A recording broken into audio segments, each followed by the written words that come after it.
Bonjour à tous et bienvenue. Aujourd'hui, on va mettre le doigt sur ce qui fait mal. Comme d'habitude, tout est sourcé, tout est disponible. Tout ce qui suit n'est pas de la croyance, mais des faits qui sont documentés. Voiture électrique, le vrai coût et plus encore. Ce qu'on vous répète partout, c'est que c'est économique.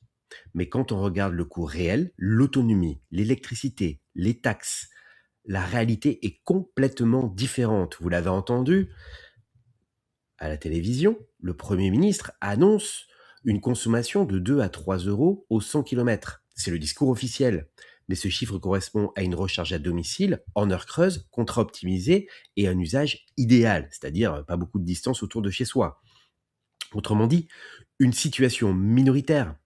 Le coût réel, eh bien déjà, en dehors de la voiture que nous verrons par la suite, déjà il faut installer une borne à domicile. J'ai vu passer des informations, enfin j'ai lu des choses comme quoi oui, ça coûte 300 euros pour installer une borne. Non, c'est faux. Je vous ai fait une copie d'écran du site de EDF Easy. Installer une borne à domicile, déjà pour avoir une borne à domicile, il faut avoir une maison individuelle ou un parking individuel et ça coûte entre 1500 et 2500 euros l'installation et plus 2500, vous imaginez bien que 1500. Dans la réalité, une recharge publique, c'est entre 5 et 10 euros au 100 km. Sur autoroute, une borne rapide, c'est entre 10 et 20 euros au 100 km. La comparaison diesel-essence, c'est entre 10 à 12 euros au 100 km. Donc l'avantage économique du véhicule électrique disparaît dès qu'on sort de chez soi.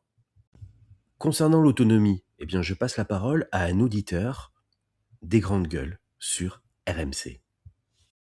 Propriétaire d'un C4, un Citroën. J'ai acheté ce véhicule donc neuf en concession. On m'avait promis une autonomie à 100%, donc le gros modèle à 436 km d'autonomie. Et aujourd'hui, j'ai fait donc le test sans radio en respectant 90 km/h et 110 km/h.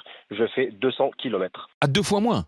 Oui, je suis allé en parler. Donc ce qu'on me dit, c'est forcément oui, on fait pas tout à fait les mêmes nombres de kilomètres. Je suis tombé sur un concessionnaire qui m'a dit aussi qu'il était étonné. Je suis complètement dégoûté de. Vous avez l'impression de vous êtes fait avoir, quoi, en fait. Ah, totalement. Je passe, si je peux être clair avec vous, je fais à peu près une recharge qui me coûte 29 euros à borne rapide chaque semaine. Et je paye actuellement une mensualité de 200 euros par mois. C'est à peu près 32 000 euros. Et des témoignages comme celui-ci, il y en a pléiade. Les chiffres constructeurs sont théoriques, il faut toujours les diviser par 2. Je vous ai pris un exemple, la nouvelle Renault 5. J'ai pris le modèle le plus puissant, 35 000 euros. Vous avez sur la page de l'Argus sur YouTube la démonstration en vidéo, la capacité, l'autonomie, 153 km pour garder un petit peu d'électricité, pour trouver une recharge par exemple.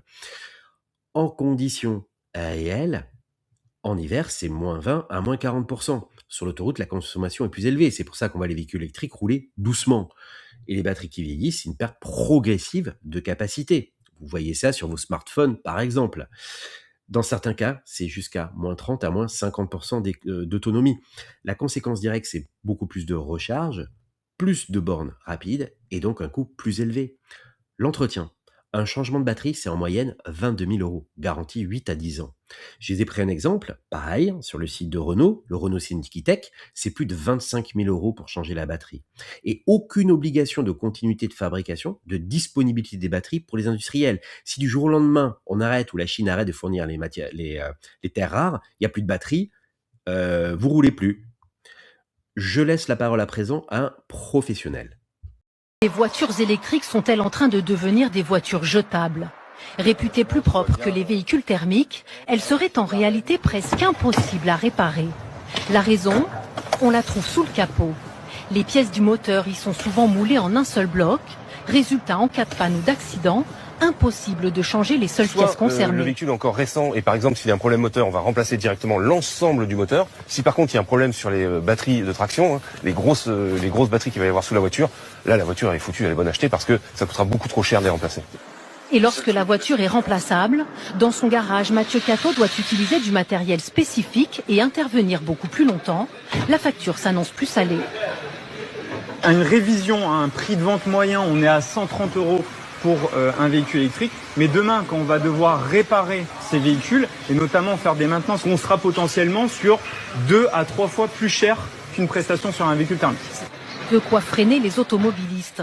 L'association Halte à l'obsolescence programmée dénonce une absurdité économique et une hérésie environnementale. Elle réclame des règles plus strictes pour les constructeurs. Ça peut être des normes qui obligent à avoir une batterie disponible par le constructeur pendant au moins 20 ans et qu'on ait de manière globale toutes les pièces détachées disponibles pendant au moins 20 ans, qu'on oblige à des méthodes de démontabilité. L'association espère interpeller les candidats aux élections européennes dans l'espoir d'obtenir un modèle d'économie circulaire et plus durable. Parce que dans les vrais coûts, il n'y a pas que ça. Regardez, le groupement des assureurs de France, donc c'est la source, c'est le groupement des assureurs, a confirmé une augmentation de 45% sur le coût de l'assurance sur les véhicules électriques. Pourquoi ? Parce que ça coûte beaucoup plus cher à réparer, quand c'est réparable. Bien entendu, vous avez du bonus, il y a des gens qui vont payer moins cher parce qu'ils ont déjà leur contrat en cours, etc. Mais une personne qui change, qui prend aujourd'hui une assurance par rapport à il y a 2 ans, c'est 45% plus cher, point. Car la facture totale, c'est entre 30 et 40 milliards d'euros de subventions de manière annuelle. De quoi légitimer un trou budgétaire pour valider le besoin de passer la retraite à 67 ans et raboter l'assurance chômage, bien que les deux ne soient pas de l'argent public. Cela légitimise le mensonge des politiques. On ne parlera jamais du coût global, l'achat, 5 à 15 000 euros plus cher qu'un véhicule thermique, le remplacement de la batterie. On a vu de 5 à 15 000, mais ça peut passer à beaucoup plus cher. On a vu à 25 000 pour un Renault Scénic. La batterie ne se remplace pas tous les ans, évidemment, mais elle perd progressivement en capacité. Au bout de 8 à 15 ans, ou 150 à 300 000 km, un remplacement est nécessaire. Et la décote, un marché est encore incertain. Les chiffres, c'est du moins 50% en 3 ans. Le vrai coût n'est pas le plein, c'est le coût de la possession. Le prix de l'électricité. Comme vous le savez, le prix de l'électricité en France est indexé sur le prix du gaz en Europe, malgré le nucléaire. C'est pourquoi j'ai fait cette vidéo. Pourquoi continuer à payer 6 milliards par an notre parc nucléaire pour payer le même prix finalement si on ne l'avait pas? Les prix sont volatiles et en hausse structurelle ces dernières années. Et ça va encore augmenter. Vous entendez parler dans les infos de certains partis politiques qui dénoncent les nouvelles augmentations. Le coût de recharge n'est ni stable ni garanti à long terme. La taxation arrive aujourd'hui. Peu ou pas de taxes sur l'électrique, mais on en parle déjà en Europe et ça commence en Angleterre. Et pour ceux qui n'y croient toujours pas, écoutez ce qui suit. Il est 7h39, l'Angléco, François Langlais. 1 kilomètre, une taxe. Voilà donc la nouvelle idée trouvée par les Britanniques pour faire payer ceux qui roulent à l'électrique. Non mais François, ils vont finir par décourager Billancourt, là c'est pas possible. Billancourt, Boulogne, tout le monde. Ils nous incitent à rouler propre et pour nos merciers, 1 kilomètre, bam, prend une taxe. C'est le Royaume-Uni en effet qui vient de prendre cette décision. À compter d'avril 2028, tous les utilisateurs de véhicules électriques paieront un nouvel impôt proportionnel au kilométrage effectué. Il sera de 3 pence au mile. Un pence, c'est le centime de la livre sterling, bien sûr. Un mile, c'est 1,6 km. Au total, ça fait un peu plus de 2 centimes d'euros au kilomètre. Pour un automobiliste qui effectue 12 500 km à l'année, ça sera donc près de 300 euros par an. Les pertes fiscales sont massives en France. Sur les carburants, on parle de 30 milliards d'euros. La réflexion est avancée partout en Europe. C'est une décision européenne. Pay as you drive. Le Sénat en a parlé également. Tout est en place déjà. Comme on l'a vu, mise en place au Royaume-Uni, confirmée dans des pays du Nord. Ce qui est peu ou pas taxé aujourd'hui le sera demain. Je vous invite encore une fois à regarder ce contenu si vous ne l'avez pas vu. Le marché mondial, la réalité, c'est que 80 à 85% du monde n'est pas sur l'électrique, mais reste sur le thermique, l'hybride, le GPL et le bioéthanol. Pourquoi ? Une question de pouvoir d'achat, d'infrastructure et de contraintes techniques. L'électrique n'est pas un standard mondial aujourd'hui. C'est un problème stratégique.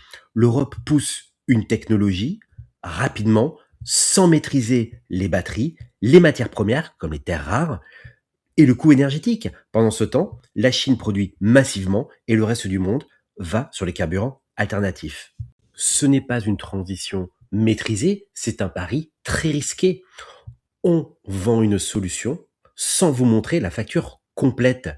La voiture électrique n'est pas forcément une mauvaise technologie, mais aujourd'hui elle repose sur un coût réel plus élevé, une autonomie très variable, une électricité instable et une fiscalité qui va évoluer. Ce n'est pas une solution universelle et surtout, ce n'est pas une stratégie économique solide, écologique et viable. À très bientôt sur la chaîne.